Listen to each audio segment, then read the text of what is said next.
আপনি কি জানেন সাধারণ লোহা বা অ্যালুমিনিয়াম থেকে কিভাবে এই জটিল ও দৃষ্টিনন্দন রিংগুলো তৈরি হয়? ভিডিওর প্রথম দিকে দেখা যায় উচ্চ মানের অ্যালুমিনিয়াম এবং অন্যান্য ধাতুর মিশ্রণকে, যেমন ম্যাগনেসিয়াম বা সিলিকনকে, বিশাল ফার্নেসে অত্যন্ত উচ্চ তাপমাত্রায় গলানো হচ্ছে। এটি রিং তৈরির প্রথম ধাপ। ধাতু গলতে শুরু করলে ভেতরের কঠিন কাঠামো ভেঙে গিয়ে ধীরে ধীরে তা পরিণত হয় উজ্জ্বল তরল ধাতুর স্রোতে। বিশাল ফার্নেসের ভেতরে এই দৃশ্যটা যেন এক ধরনের শিল্প। আগুনের আলো, ধাতুর ঝলক আর নিয়ন্ত্রিত তাপমাত্রার নিখুঁত সমন্বয়। এরপর সেই তরল ধাতুগুলোকে একটি নির্দিষ্ট ছাঁচে অর্থাৎ মোল্ডে ঢালা হয়। এখানে লো প্রেশার কাস্টিং প্রযুক্তি ব্যবহার করা হয়, যাতে চাকার ভেতরে কোনো বাতাসের বুদবুদ না থাকে এবং চাকাটি অত্যন্ত শক্ত হয়। এই ধাপটি খুবই গুরুত্বপূর্ণ, কারণ চাকার ভেতরে যদি সামান্য ফাঁপা জায়গাও থেকে যায় তাহলে তা ভবিষ্যতে দুর্ঘটনার কারণ হতে পারে। তাই পুরো প্রক্রিয়াটি কম্পিউটার নিয়ন্ত্রিত এবং অত্যন্ত সতর্কতার সঙ্গে সম্পন্ন করা হয়।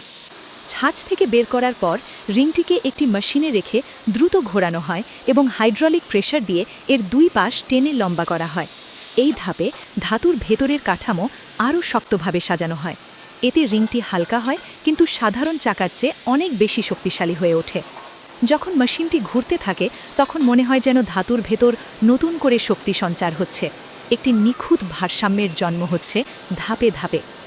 এরপর আসে সূক্ষ্ম নকশা তৈরির পালা। এখানে কম্পিউটার নিয়ন্ত্রিত রোবোটিক হাত বা সিএনসি মেশিন ব্যবহার করে রিংয়ের ওপর নিখুঁত নকশা কাটা হয়। হীরা দিয়ে কাটা এই ফিনিশিংকে বলা হয় ডায়মন্ড কাট ফিনিশ, যা রিংটিকে উজ্জ্বল ও প্রিমিয়াম লুক দেয়। এই সময় মেশিনের প্রতিটি চলন এতটাই নিখুঁত হয় যে মানুষের চোখে তা প্রায় শিল্পকর্মের মতো মনে হয়। ধাতুর ওপর আঁকা হয় জ্যামিতিক সৌন্দর্যের নিখুঁত রেখা। এরপর রিংগুলোকে একটি নির্দিষ্ট তাপমাত্রায় গরম করে আবার দ্রুত ঠান্ডা করা হয়। এর ফলে ধাতুর কণাগুলো আরও ঘন হয় এবং চাকাটি দীর্ঘস্থায়ী ও মজবুত হয়।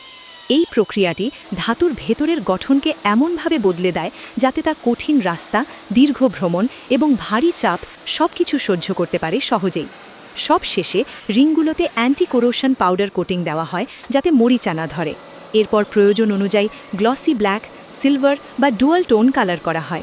এই ধাপে চাকার সৌন্দর্য পূর্ণতা পায়।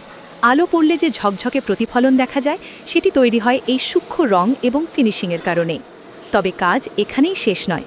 প্রতিটি চাকা বাজারে ছাড়ার আগে এক্স-রে মেশিনের মাধ্যমে পরীক্ষা করা হয় যে ভেতরে কোনো ফাটল আছে কিনা। এরপর এয়ার লিক টেস্ট এবং ব্যালেন্সিং চেক করা হয়। এই পরীক্ষাগুলো নিশ্চিত করে যে চাকা শুধু দেখতে সুন্দরী নয়, বরং বাস্তব ব্যবহারেও সম্পূর্ণ নিরাপদ।